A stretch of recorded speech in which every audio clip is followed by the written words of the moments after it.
একটা আমি ছোট গল্প বলবো। একজনের বাড়িতে আমরা ইলেকট্রিক কাজ করছি, করার পরে লাস্টে তাদের জিজ্ঞেস করলাম যে কাজ কীরকম লাগলো। সে বললো সব ঠিক হয়েছে, কিন্তু আমার একটা মনে মনে হচ্ছে এই লাইটটা সাদা না জ্বলে বেশ একটা কালো লাইট জ্বলবে।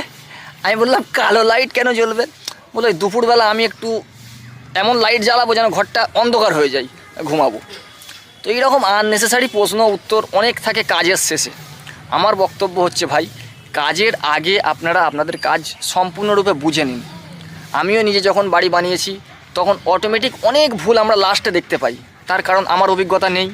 আমি মিস্ত্রিকে বলেছি এইভাবে করুন, এইভাবে করুন, সে সেইভাবে করেছে। লাস্টে কিন্তু অনেক বন্ধু বান্ধব এসে আমাদের কাজের ভুল ধরে থাকে।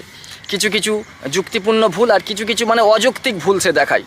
যেরকম এই পুট্টির বলল এই জিনিসটা এইখানে ভুল হয়েছে, এইখানে কেন 3 কোট মারলো, 2 কোট পুট্টি মারলে ভালো হতো।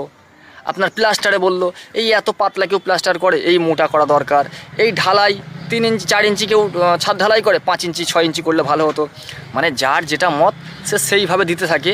আর বাড়িওয়ালা বেচারা এরকম মাথায় হাত দিয়ে ভাবে যে ভাই আমি খুব ভুল করে ফেলেছি, বাড়িটা করা সব তো ভুল।